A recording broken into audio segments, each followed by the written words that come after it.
The graduates of the residential preaching program have selected Matt Gloy to speak to them tonight. Matt Gloy is one of our instructors. He currently teaches the book of Acts, the scheme of redemption, intro to homiletics, hermeneutics, the New Testament church, and some of the preaching practicum classes, along with being the coordinator for evangelistic campaigns and the director of Camp Apollos. He also works on a part-time basis for the Sunset Church of Christ, where he serves on the preaching team and leads the local evangelism ministry and the men's ministry. He's married to Sarah, has 2 children, Wyatt, age 16, and Kaylee, age 13, and a pug named Frank, who's pretty much become a de facto third child. In his own words, Matt says this: "I've worked with SIBI since 2016, and I don't ever see myself doing anything else. I absolutely love it."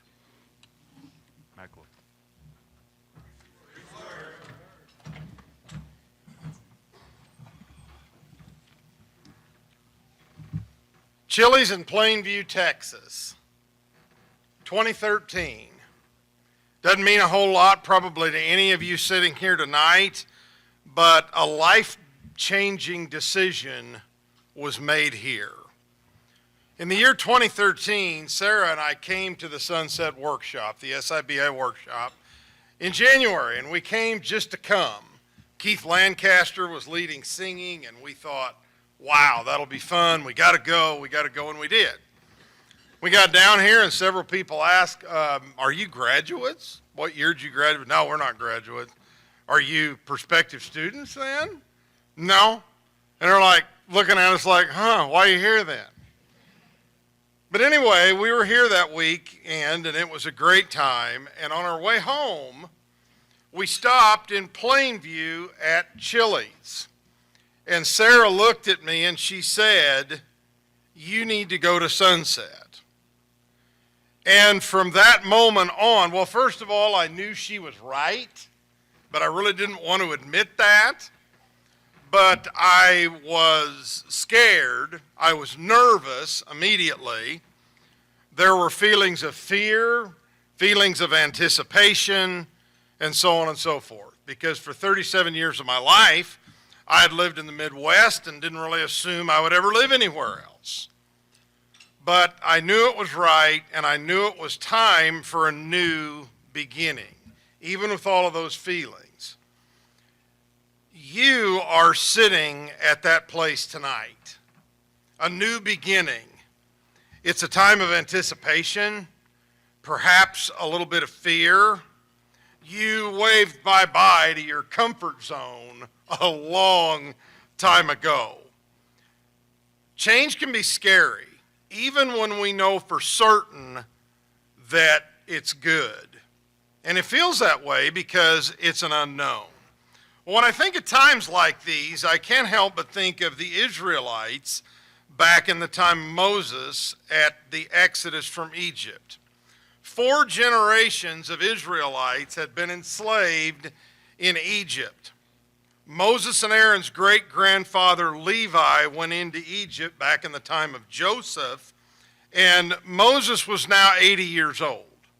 And although Egypt was like being in an abusive relationship, it was all that they knew. And now they've been released, and they're on their way to the land that God has been promising them. Needless to say, it'll be better, but it's still a feeling of the unknown. It takes less than 3 weeks for them to reach the Red Sea. Pharaoh has changed his mind about releasing them, and he is now running after them. Well, fear takes over, and they start thinking that slavery is better than their promised future. So they beg Moses to take them back. Well, we know this is crazy because we know the rest of the story. But let's step into their shoes for just a moment. They're leaving everything that they knew, and they're taking a big step into the future. They're going forward into an unknown. How do we react when we face similar situations? You see, progress or forward motion doesn't happen passively. It takes intentional change and it takes intentional movement. And when we face resistance and uncertainty in those times, it's easy to just retreat backwards into what we're comfortable with. And that's what's happening here at the Red Sea.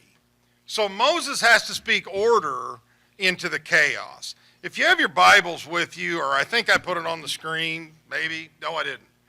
Go to Exodus chapter 14. I want to take you over there just for a moment. Exodus 14, and notice here what Moses has to say right when they're standing at the Red Sea before they cross over. He says, Moses said to the people, "Do not fear.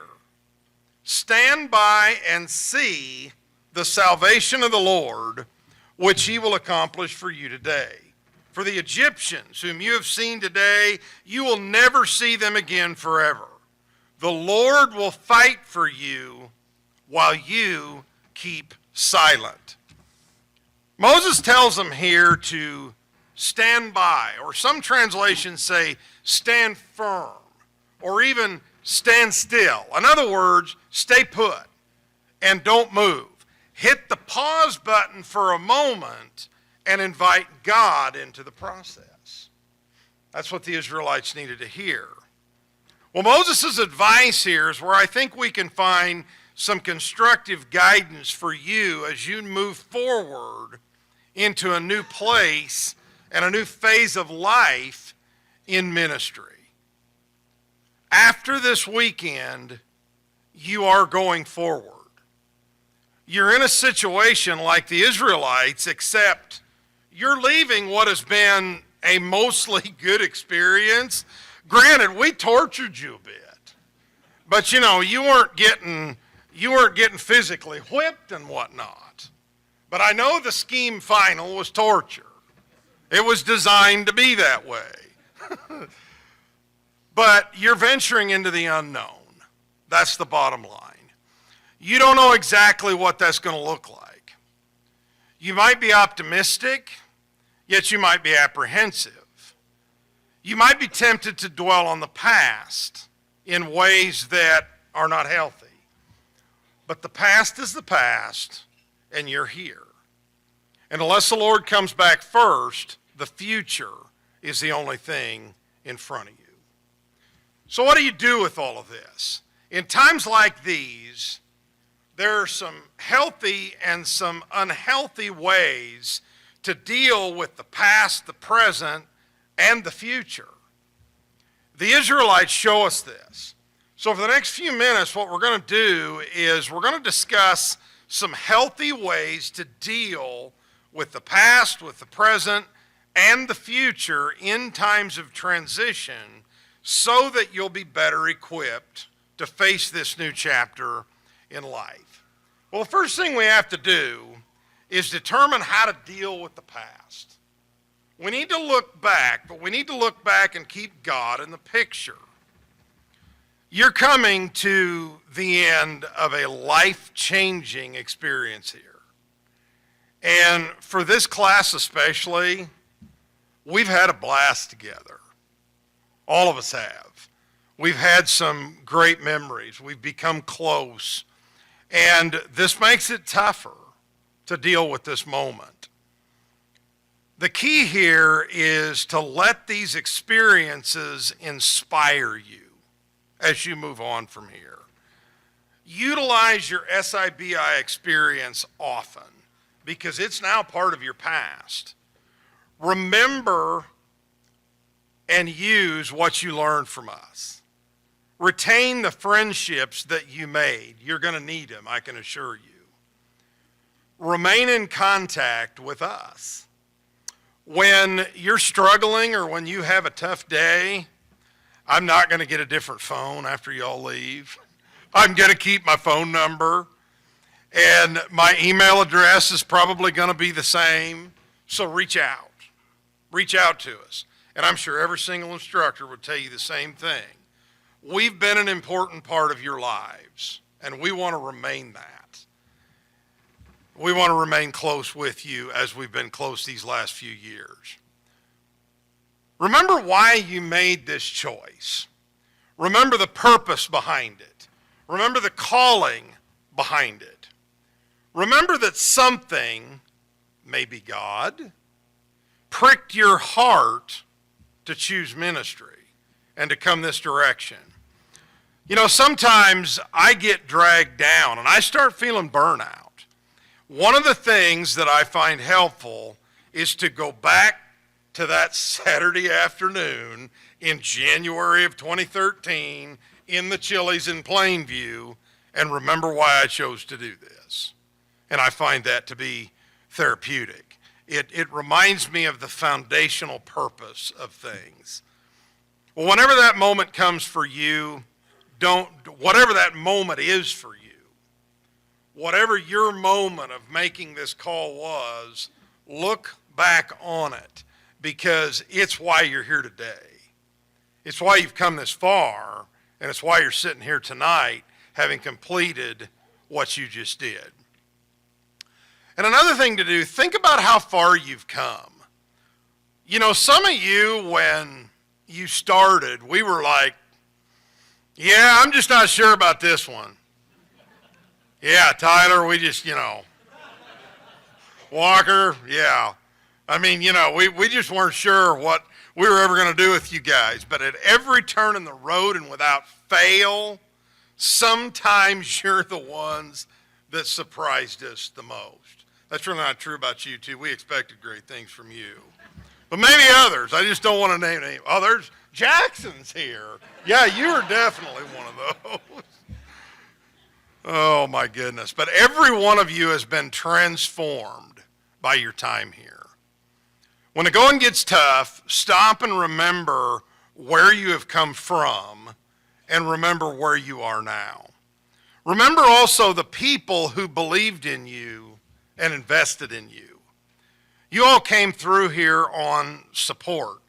And the people that did that believed enough in you to literally invest in you. Remember those people. Sometimes it's healthy to look back and remember that without them, none of this would have ever been possible. They invested in your transformation. But if all we ever do is look back and dwell on what has been, we can't progress forward. It's like driving a car. You know, when we drive a car, we utilize the rear view mirror at appropriate times. But imagine what it would be like if we never took our eyes off of the rear view mirror. Eventually, probably pretty quickly, we would crash. The Israelites were overcome by fear, and they glued their eyes to their own rearview mirror. They had become so blind to God's great promise of their future that they would have chosen returning to their abusive relationship in that moment rather than moving forward. They thought it looked better than what they knew was coming. And you see, this is where we could fall in to a common trap. Because if we're guided by the principles that what is behind us is better, we box ourselves into making that into an inevitable truth. And we certainly don't want to do that. Remember that the past was also imperfect. Sometimes we forget that. Remember that your past at SIBI was for a purpose. So be careful not to blind yourself to the limitless potential of God. Because God can do, and He will do, exceeding abundantly beyond all that you can ask or think. And ask yourself, do you really think God thinks your best days are behind you? Of course He doesn't. So right now is the time to listen to the advice Moses gave the Israelites. Right now is a time to stand still. Hit the pause button. Stand still and invite God in. You know, sometimes we just need a moment to listen to God. There are times that we have to gather our senses and we have to prepare ourselves to go forward with God leading us. And we need to take a moment just to put things in perspective and prepare to go forward to his glory. And today, this weekend, tonight, that time is for you, because it all changes tomorrow. So you need to hit the pause button and prepare to embrace what God is going to do with you in your future ministry. Life is certainly going to be different than it has been. It's going to be new. But I believe God is working things for his purposes through you, and you can be confident in the role that you're going to play in it. I'm reminded of Romans 8:28. We are the people of God. We are those who have been called according to his purpose. And God is working all things according to his purpose for his glory. And when you pray for his will and you strive to do his will, which is exactly what countless people have been doing for you for the last several years, you can be confident that God is going to take it from there. So as you hit pause tonight, remember that God is working, and be at peace knowing that God is working with you, for you, and through you for his glory. But pauses can't last forever. If all we do is pause, we're going back to Egypt if our personal Pharaoh's army doesn't kill us first. Pause can paralyze us, much like the past. But there's more to the story in Exodus chapter 14.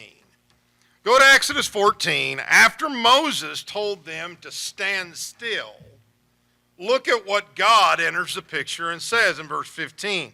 Then the Lord said to Moses, why are you crying out to me? Tell the sons of Israel to go forward. That's the next move, to go forward to glorify God. That doesn't mean throwing caution to the wind and going guns a-blazing with reckless abandon. If the Israelites had done that, they would have drowned. It means going forward with God. Going forward guided by the sword of his Holy Spirit and asking him to lead us the entire way. Tomorrow is a new chapter in your life. And unless the Lord comes first, that new chapter is going to begin. So you want to make the very best of it. Pray for God's guidance and leadership in this new chapter. Know that God is going to work his will through you in this new beginning.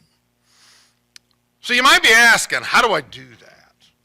How do I embrace that and allow God to take me forward? I want you to consider 3 questions to ask yourself as we go forward, as you go forward in your new ministry. Just think up, out, and in. The first question is the upward question. Where do I need to go forward with God? Take your relationship with God forward by communicating with him and letting him communicate with you more deeply than you ever have. Intentionally work the discipline of focused prayer and personal time in his word. Take the time you spend with God forward by intentional quiet time with God. Make sure you're giving to God. That can be easy to neglect in ministry. But without a healthy upward relationship with God, going forward for his glory will become difficult. Don't neglect your upward relationship. The next one is the outward. Where do I go forward with others? Ministry can challenge relationships of all kinds. Take steps to strengthen and protect your marriage. You don't want to do ministry without her, believe me. My wife has made my ministry. Without her, it never would have happened. And it's that way for you. So especially for you married guys and those who will get married soon, take steps to protect your marriage. Take steps to form healthy relationships with the church and with the leadership of the church where you go, and grow where you are planted with those people. Don't view them as a stepping stone. grow where you're planted, and take steps to build those relationships. And thirdly, the inward question. Where do I need to go forward with myself? Self-care is critical to be successful in the upward and outward parts of this. If you never take an intentional Sabbath rest, you need to do that. Learn how to do that in your ministry. That, I believe, is vital to success and longevity. You have to learn how to regularly rest yourself. Make sure you're taking care of your physical self. Your physical well-being is important to God too, and it is vital for your ministry. It's vital for you to be able to do your ministry well. Address any emotional health concerns that you have. If you've never confronted that, take steps to make sure that you're emotionally healthy. Your spiritual, physical, and emotional health, all vital to God, all vital to your ministry. This would be a lot to tackle all at once. So start with your greatest need. Do this by looking back first. Where have you been? Where have you come from? What historically has been a struggle? Then pause, stand still, and invite God into the conversation and pray for direction from Him. Then pick one of the things from each of these areas, the up, the out, and the in, and let God take you forward and do His work of transformation in you. You're standing at your Red Sea, or in my case, it was a Chili's restaurant. The ball is in your court as to how you allow God to take you forward from this moment. If you stay in the past, you're simply driving the car down the road looking into the rearview mirror. The road in front of you is new, and you must look forward. So today, hit pause. Ask for God's will to be done in your ministry, and then let God take you forward to His glory.